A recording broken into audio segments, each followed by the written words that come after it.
সামনের কাতারে বাঙালিরা থাকে, ভয় পায় বাঙালি। এখন হিন্দু বাঙালি শুনছি আমরা নতুন করে, এখন মুসলিম বাঙালি আমরা নতুন করে শুনছি, আমাদের দুর্ভাগ্য। যদি বলেন কেন, আমার বক্তব্য শোনার আগে আপনি একটা জিনিস বুঝে দিন, সারা বাংলা সম্প্রীতির বাংলা যদি হয়, আমি হুগলি জেলা থেকে আসছি, যে হুগলি জেলায় আমার বাড়ি থেকে মাত্র 8 কিলোমিটার দূরে যাবেন, সেখানে সারদা মায়ের অতুল ঘর, দায়িত্বে আছে শান্তনা শান্তানন্দ মহারাজ। আমার বাড়ি থেকে 12 কিলোমিটার দূরে যাবেন, সেখানে দেখতে পাবেন সারা দেশ থেকে, দেশের বাইরে থেকে প্রতি বছরে আসে শ্রাবণ মাসে বাবা তারকেশ্বরের মন্দির। আমার বাড়ি থেকে অদূরে রাজবল্লভী মায়ের মন্দির। আমার বাড়ি থেকে কিছু দূর যাবেন মেরিন চার্চ। আমার বাড়ি থেকে কিছুটা যাবেন ঠাকুর রামকৃষ্ণ পরমহংস দেবের বেলুড় মঠ পাবেন।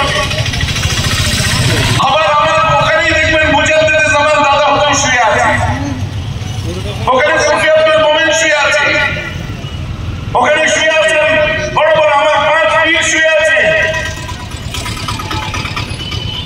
সারা বাংলার কোনায় কোনায় দেখুন কত মহাপুরুষ, চতুর্দিকে কত বড় বড় ধর্মগুরুরা শুয়ে আছে, সুফিবাদী মানুষেরা শুয়ে আছেন। সুফিজমকে স্প্রেড করেছিলেন।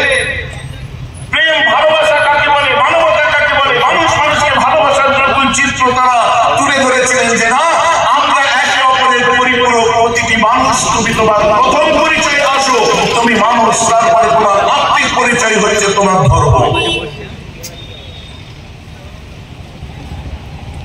যার জন্য বিভিন্ন জায়গায় আমি যাই, আমার বলতে ভালো লাগে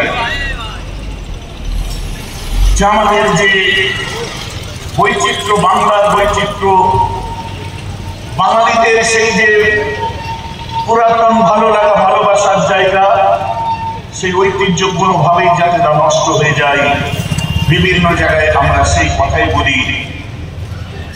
আর আমার রাসূলও তাই বলেছেন, কোন ধর্মের ধর্ম তুমি তোমার আত্মিক ব্যাপার, ধার্মিকরা ধর্ম পালন করবে, আর আমরা ধর্ম শিক্ষা করবো ধর্মবিদ, ধর্মগুরু, ধর্মতত্ত্ববিদদের কাছে। ইঞ্জিনিয়ারিং আমার রাসূল যে কথা করি আমাদের বলে গেছে। আচ্ছা, আজ আমরা দিগন্ত বাজারে এসে বসেছি, নিজের সার্টিফিকেট কাউকে দেখাতে এসে বসিনি, নিজের সার্টিফিকেট দেখাবার জন্য আমি বসিনি, দিগন্ত বাজারে বসেছি আপনাদেরকে নিয়ে আলোচনা করে। যেমন ইসলাম কি বলছে, হযরত মুহাম্মদ সাল্লাল্লাহু আলাইহি ওয়াসাল্লাম কি বলছেন, মুজাদ্দেদে জামান দাদা হুজুর কি বলছেন, বৈশাখাল্লামা থেকে সারা বাংলা পূর্ব ভারতের বুকে মুজাদ্দেদে জামানের যে কারনামা,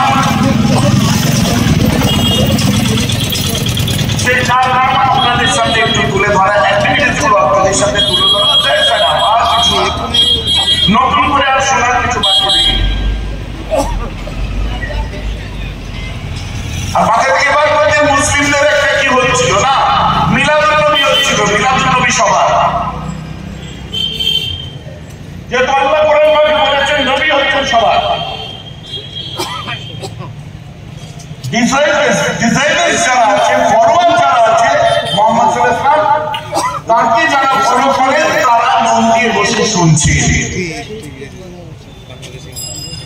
একটা সিঁড়ি, যে সিঁড়িটা দিয়ে আমি উপরে উঠার চেষ্টা করেছি, বিছানা সেদের দরকার নেই, কার ভালো কার খারাপ, কার দিক কার কোনো শাস্ত্র হবে না, ভেজা সিঁড়ি দিয়ে ওঠো, বিচার আল্লাহ করবে। আমার বিশ্বাস ইন্নাদ-দীন ইনদাল্লাহিল ইসলাম,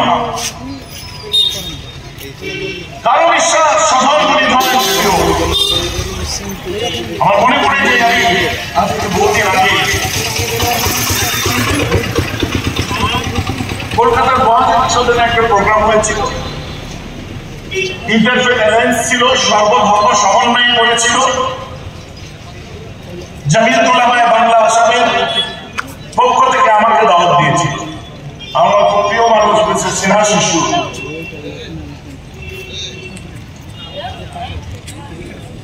তো যখন আমার বক্তব্য টাইম এলো, আমি বক্তব্য দিতে যে বলছি আজকে নতুন করে কি শোনাবো, নতুন করে শোনাবার তো কিছু নেই, তবে একটাই কথা বলবো, যেহেতু আমি একজন মুসলিম, তাই আমার বলতে ভালো লাগে, the Islam and life is connected. The Islam and life is connected. Without Islam there is no life. Life without Islam empty and meaningless. ব্যাস। সঙ্গে সঙ্গে সেনাশিস বাবু আমাকে এসে সামনাসামনি বললেন, ছোট ভাই এই কথাটা যে বললে ইসলাম এবং জীবন একে অন্যটির সঙ্গে জড়িত, যার জীবনে ইসলাম নয় তার জীবনের কোনো মূল্য নাই। তো আমি সেনাশিস, আমি তো আমার ধর্ম তো ইসলাম নয়, তাহলে তোমার কথা অনুযায়ী কি আমাদের জীবনের কোনো মূল্য নেই? আমি বলেছিলাম, দাদা ইসলামকে আপনি ধর্মের চোখে না দেখে এই মুহূর্তে ইসলামকে আপনি অভিধানের চোখে দেখুন, ইসলামকে আপনি ডিকশনারির চোখে দেখুন। আপনারাই বলুন ইসলাম কথার অর্থ কি? সকলেই বলুন, আপনারাও বলুন। ইসলাম কথার অর্থ হলো শান্তি। ইসলাম আমি বলতে চাচ্ছি peace and life is connected. শান্তি এবং জীবন একে অন্যটির সঙ্গে জড়িত। ইসলামকে পুরো অভিধানের চোখে দেখুন, ইসলামকে ধর্মের চোখে দেখবেন না। ইসলাম কথার অর্থ হলো শান্তি। আপনি বেদের 4টি অধ্যায়ের সব থেকে পুরাতন ঋগ্বেদ করে দেখুন, তার মধ্যে পাবেন ওম সত্যম শিবম সুন্দরম। এই 3টে কথার অর্থই হলো ওম শান্তি, ওম শান্তি, ওম শান্তি। আমার মুসলিম ভাই বাড়ির উপরে কি লিখে রাখে দেখবেন? এলাহি ভরসা। হিন্দু ভাই বাড়ির সামনে কি লাগে? ওম কিংবা কি লিখে? স্বস্তিক লিখে রাখে। স্বস্তিক কথার অর্থ হলো শান্তি, ওম কথার অর্থ হলো শান্তি। আপনি যখন ইসলাম কথার অর্থ হচ্ছে শান্তি, ঋগ্বেদ খুলুন, অথর্ববেদ খুলুন, যজুর্বেদ খুলুন, সামবেদ খুলুন, যত গ্রন্থ দেখুন, সমস্ত গ্রন্থ শান্তির কথা বলে। Bible, Old Testament, Gospel of John খুলে দেখুন, তার মধ্যে লিখছে the peace is a great religion.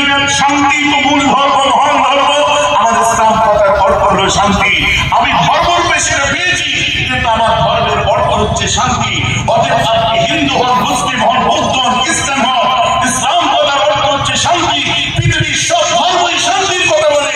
অতএব সব ধর্মের মধ্যে আমি শান্তি বলে যদি কিছু খুঁজে পাই, ওটা আমার ইসলামকে পাই। জোরে বলুন সুবহানাল্লাহ। বুঝে যাচ্ছে কি যাচ্ছে? ইসলাম কথার অর্থ শান্তি।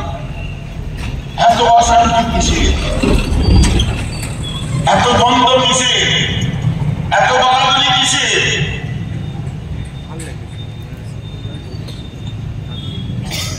আমরা বাড়াবাড়ি করছি তাই,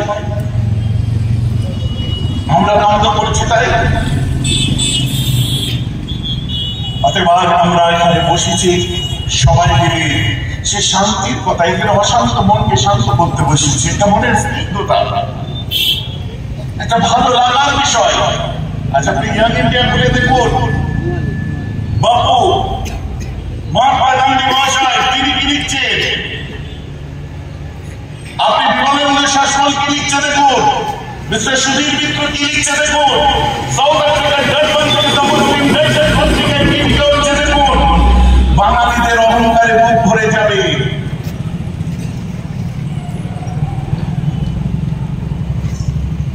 আমার রাসূল এক সময় তাই বললেন যে তোমরা নিজের জবানটাকে সংযত রাখবে। জবানকে ইন্নাল জান্নাতা তাসতাকি আলা খামসাতি নাফারিন তা'লিমুল কুরআনি ওয়া হাফিজুল লিসানি ওয়া মুত'ইমুল জুআনি ওয়া মাকসিল গুরবানি ওয়া মান সাল্লা আলা হাবিবির রহমানি। দুনিয়ার মানুষের আমি বিশ্বনবী তোমাদের বলি, আল্লাহর জান্নাতের 5টি ভাগ করা হবে, 5 শ্রেণীর মানুষকে দেওয়া হবে। সেখানে কারা যাবে? তালিমুল কুরআনি, যারা আল্লাহর কোরআনকে মন দিয়ে তেলাওয়াত করবে, আল্লাহর কোরআনকে মন দিয়ে যে পড়াশোনা করবে সে যাবে একটা জান্নাতে। দ্বিতীয় নম্বরে কারা যাবে? আল্লাহ রাসূল বলেছেন ওয়া হাফিজুল লিসানি, যারা নিজের জবানটাকে সংযত রাখবে, জিহ্বাটাকে ঠিক রাখবে, কথাবার্তা ঠিক করে বলবে, মুখ সামলে কথা বলবে। কথা বলে যাচ্ছে তো নাকি? আমাদের মুখে যাওয়ার সামনে তাই বলে দিই।